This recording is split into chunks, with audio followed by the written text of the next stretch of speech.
Hi guys, it's Karina here again today with another video. I have a little bit of a different start to my video today. I just wanted to talk a little bit about a piece that I just started creating. I was working on this for about a week off and on, and this was supposed to be my video for November 22nd because I upload my videos on Tuesdays and Fridays. And a couple nights ago I came into a snag with the picture that I was working on and I mucked it up, and this is a little bit of a fail that I want to talk about. First I'll show you the picture. So this is what I've been working on, and I was so upset that this happened because I was really liking the way it turned out, but after looking at it for a while I noticed some things that I could possibly change. I could have dealt with if the picture worked out well, but I'm okay with starting over now. It's good. So first off, this is a Canon mixed media board, and it's like a hot press paper, only it's thicker. So I thought, hey, okay, we can try out the Copics on here with some watercolor. So the first thing that I did was I painted in this background here with some Twinkling H20s. If you don't know, these are these little pots here, and what they do is they have like metallic shimmery pigments of something or another in there, and it makes your paper, it'll shimmer when you paint with them. So I decided to paint the background with that first, and I knew that I shouldn't have because they reactivate with water. So as soon as I started painting in these areas over here with other watercolor, all of the pigment in the background started going elsewhere, and then I got this weird pink coloration in my tree, which I was trying to cover up, but I just didn't get to that point because this happened right here in the neck area. So everything else was working out semi-okay, and I was dealing with it, and I came across this little mishap here where I was coloring with the Copics, and I got up to about right here, and I was starting to add in the shadows for my, my underneath the chin and whatnot, and the Copic started to pool in this one area, and I'm like, oh no, what am I gonna do now? So I continued on anyway, and I decided, okay, I'll start up here and I'll work my way down with a gradient from dark to light so there would be a shadow and whatnot. So I did, and you can see the black Copic in here, and I was starting to shade down.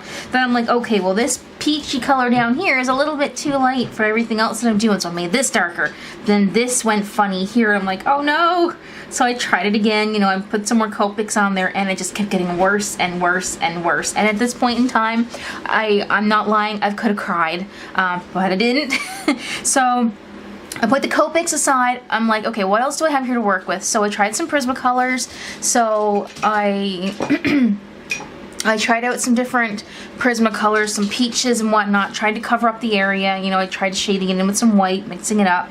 That wouldn't cover it up. So then I'm like, okay, I have gouache. Let's try out the gouache. Let's put some of that on there. Let's see what happens. I'm sorry, you can hear my dogs prancing around in the background. So I got the gouache out, and I started painting over this, and nothing happened. It stayed this color. So I'm like, okay, so I posted on Facebook and I asked, what can I do? Anyone that has had this experience before or can help me fix it in some way, what can I do? So I had some options come back, to cover the neck up, change the hairline, use some washi tape to cover it up to make it more of a mixed media piece, and all that would have been fine if I had planned on putting more mixed media like papers and whatnot in the background, which I decided not to do. So I was left with the fact of trying the Prismacolors one last time and with a different technique, and again it still didn't work. So then I decided I'm just gonna start over. So I am in the process of drawing this right now. I'm going to ink it all in before I start the painting process, and I know it's a smaller piece of paper, but I don't want to do something this level again to muck it up again. So that's what the idea is. So I'm going to ink this in, and then I'm going to tape it down on some board, and then I will be back with a speed through of the process. Hopefully it's going to turn out pretty similar to the way this piece looks right here, and I'll just do the speed paint and leave you guys with some music, and keep your fingers crossed for me that this one here works out a little bit better than this one.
Thank you guys so much for watching my video today. If you liked it, don't forget to give me a thumbs up, comment down below, share with your friends, and don't forget to subscribe if you haven't done so already to make sure you see my future videos. Until next time, thanks again for watching, and I'll see you in the next video.